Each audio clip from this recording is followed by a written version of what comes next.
Good evening everyone. नमस्कार नमस्कार। मैं कार्तिक गुप्ता आ गया हूं आपकी इंग्लिश को और आसान बनाने रात को 10 बजे 10 मिनट के साथ।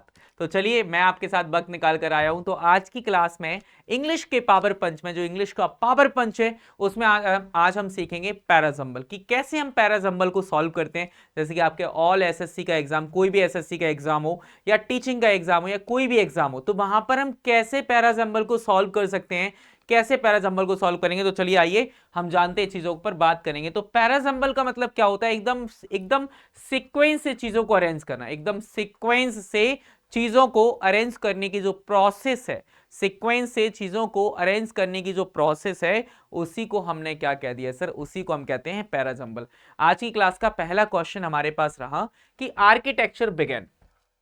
ओके, पहले काम करिए, पहले रीड आउट करना सीखे। पहले जब तक आप रीडिंग नहीं करेंगे तब तक कुछ नहीं होगा। तो मैंने कहा आपसे कि आर्किटेक्चर बिगेन। ओके, आर्किटेक्चर की शुरुआत हुई। बिगन किस चीज? आर्किटेक्चर की शुरुआत हुई। ओके, अब यहां पर बात समझने की कोशिश करिएगा। अब यहां पर हम बात करेंगे कि यहां पर लिखा हुआ है to build their own shelter. अब सर दे का यूज हमने किसके लिए किया?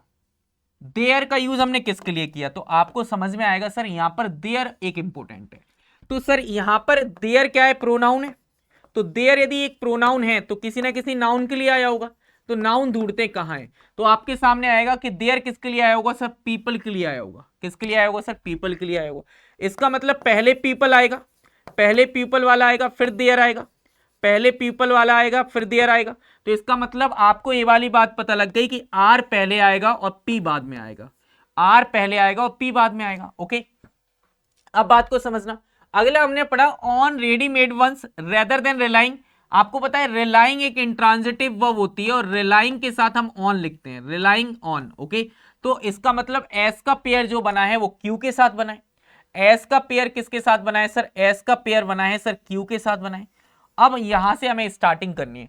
तो एस और क्यू साथ में आएगा। एस और क्यू तो 100% है कि साथ में आएगा। पहले एस देन फिर क्यू। इसका मतलब सर ए आपका गलत हुआ। फिर देन आपका एस क्यू एस है, ए भी नहीं हो सकता। या तो आर पी एस क्यू या तो पी एस क्यू आर। तो अब यहां से हमें बात को समझने की कोशिश करनी है। ओके, अब यहां पर लिखा हुआ है कि या तो पहले आर से स्टार्ट करें या तो पी से स्टार्ट करें। तो पहले आर आएगा देन पी आएगा। तो बात को समझना, पहले आर आएगा देन पी आएगा। तो हमने देखा यहां पर पहले आर आया है देन पी आया है, लेकिन यहां पर पहले पी आया, तो इसका मतलब वाला गलत है। ए इज द करेक्ट आंसर। तो हम क्या लिखेंगे? R P S Q. क्या लिखेंगे? R P S Q. Okay, R P S Q is the correct answer. R P S Q is the correct answer. इस टाइप से आप क्या कर सकते हैं? इस टाइप से आप अपने क्वेश्चंस को सॉल्व कर सकते हैं एग्जाम में। तो सबसे पहले आपका फोकस है कि यहां पर हमने दो मेथड का यूज किया। एक तो हमने मेथड का यूज किया है सर पेयरिंग मेथड। किसका यूज किया है sir? Pairing method. Okay, underline कर लेना, किसका यूज किया है सर? पेयरिंग मेथड का। दूसरा हमने नाउन से प्रोनाउन का कॉम्बिनेशन बनाया। दूसरा क्या था सर? नाउन से प्रोनाउन का कॉम्बिनेशन बनाया। नाउन से प्रोनाउन का कॉम्बिनेशन बनाया, बात हो गई। ओके, तो यहां पर क्या हो जाएगा sir? R P S Q. Okay, याद रखना आर पी एस क्यू। चलिए अब हम आगे बात करते हैं। अगली बात पर हम आएंगे। तो अगला वर्ड क्या है? अगला हमारे पास आता है एक टेक योर टाइम। 1 सेकंड का टाइम तो ले लो, एटलीस्ट 1 सेकंड का टाइम ले लो। Then we will discuss. लिखा हुआ है there are many benefits of being assertive. Assertive का मतलब होता है पॉजिटिव, कि पॉजिटिव रहने के बहुत सारे फायदे हैं, बहुत सारे फायदे। There are many benefits of being assertive. Assertive होने के बहुत सारे फायदे हैं। लिखा हुआ है when conflicts are managed relationship with others greatly improve. जब लड़ाई झगड़े मैनेज हो जाते हैं तो रिलेशनशिप क्या हो जाते हैं? मजबूत हो जाते हैं। No one needs to take you in the wrong way because other have more respect for the ideas of an assertive person. कि आपको no one needs to take you in the wrong way, कोई भी आपको wrong way में नहीं लेगा यदि, क्योंकि असर्टिव लोगों पर लोग ज्यादा रिस्पेक्ट करते हैं। फर्स्ट एंड फॉरमोस्ट, हा बस मिल गया हमें आंसर, मिल गया आंसर, तौबा तौबा मिल गया आंसर। क्या लिखा हुआ है? First and foremost. इसका मतलब पॉजिटिव रहने के फायदे बताएं। तो इसका मतलब पहला फायदा तो क्या है? First and foremost it reduce stress and anxiety and caused by misunderstanding. तो आर से स्टार्ट होगा। इसका मतलब सर एस भी नहीं हो सकता और क्यू भी नहीं हो सकता, ए और सी खत्म। या तो आर के बाद एस आएगा या तो अब क्या आएगा, देखते हैं बात को। लिखा हुआ है, अब यहां पर बात को समझना, बड़े ध्यान से समझना। लिखा हुआ है यहां पर, लिखा हुआ है एन असर्टिव पर्सन। क्या लिखा हुआ है sir? An assertive person. No one needs to take you in the wrong way. अब यहां पर या तो बी या तो डी। इसका मतलब हमें यहां से बात तो क्लियर हो गई कि स्टार्टिंग आर से होनी है। अब यहां पर अंतर किस चीज का है? क्यू तो लास्ट में आना ही है। इसका मतलब जो क्यू है वो लास्ट में आएगा, क्यू जो है वो लास्ट में आएगा। ओके, अब आंसर फंसता है कि या तो पी से स्टार्ट करें या तो एस से स्टार्ट करें, या तो पी आएगा या तो एस आएगा। अब यहां से हमें समझना है, लिखा हुआ है कि यहां पर कि व्हेन कॉन्फ्लिक्ट्स आर मैनेज्ड, जो रिलेशनशिप्स हैं with others greatly improves. Having established good relationship, one could comfortably say no when they mean no. Okay, तो इसका मतलब सर Q के साथ किसका पेयर बनेगा सर? Q के साथ S का पेयर बनेगा, क्योंकि यहां पर रिलेशनशिप्स की बात हुई है और यहां पर अच्छे रिलेशनशिप्स की बात हुई है। पहले नाउन आएगा फिर एडजेक्टिव आएगा। इसका मतलब हम समझ गए कि Q के बाद क्या आएगा सर? S आएगा। अब बात को समझ गए यहां पर कि इसके मतलब क्या हुआ सर? S जो है, अब यहां पर बात को समझ रहा हूं, S जो है वो किसके बाद आएगा सर? एग्जैक्टली P के बाद आएगा। तो P के बाद ऐसा आएगा, तो इसका मतलब RQPS is the correct answer. इसका मतलब B is the correct answer. B is the correct answer. अगले क्वेश्चन में बात करते हैं। लिखा हुआ है can anyone falsehood trump and let for a long time success suppress truth permanently. Okay, exactly में कैन एनीवन। ओके, बात को समझने की कोशिश करिएगा सरकार, बड़े प्यारी सी चीज है। Can anyone, okay, can anyone, okay, याद रखना।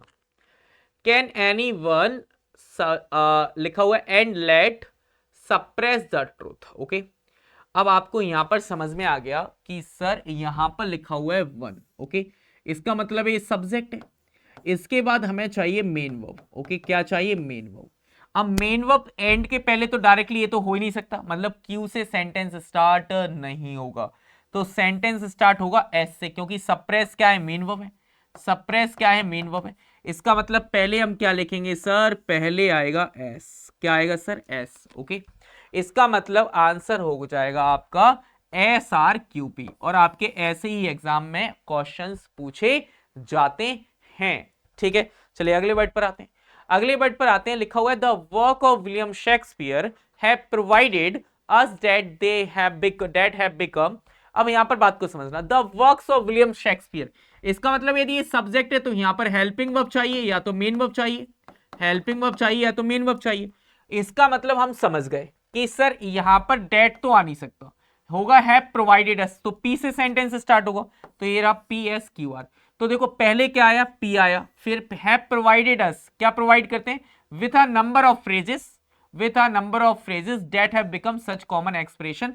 तो इसका मतलब देख रहे हो, डेट ऑफ फ्रेजेस का क्या बन गया? डेट, और यहां पर हैव बिकम सच, Q और R का है। ओके, तो इसका मतलब 100% आंसर क्या होगा सर? PSQR। ओके, अगली बात पर चलते हैं। अब ए वाला आप कमेंट बॉक्स में मुझे कमेंट करके बताएंगे, ए वाले जो आंसर है इसका आंसर आप मुझे कमेंट बॉक्स में कमेंट करके बताएंगे कि इसका करेक्ट आंसर क्या होगा। और जो कल वाला सेशन रहेगा रात को 10 बजे 10 मिनट के साथ फिर मुलाकात होगी आपसे कल रात 10 बजे।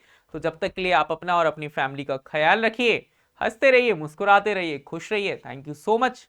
एंड बस इतनी सी बात कहेंगे कि अपनी चीज़ों को बेहतर करते रहिए, अपनी चीज़ों को बेहतर करते रहिए और मेहनत करते रहिए। जैसे कि मैं भी आपके लिए दिन में 10 मिनट का टाइम निकालता हूं कि रात को 10 बजे आपके लिए कुछ ना कुछ लेकर आऊं। तो यदि मैं आपके लिए लेकर आ रहा हूं तो फिर आप जुड़े रहिए, बस डटे रहिए, आप मेहनत करते रहिए, क्योंकि मेहनत का कोई सब्स्टिट्यूट है ही नहीं। तो चलिए bye bye, take care, thank you so much, bye.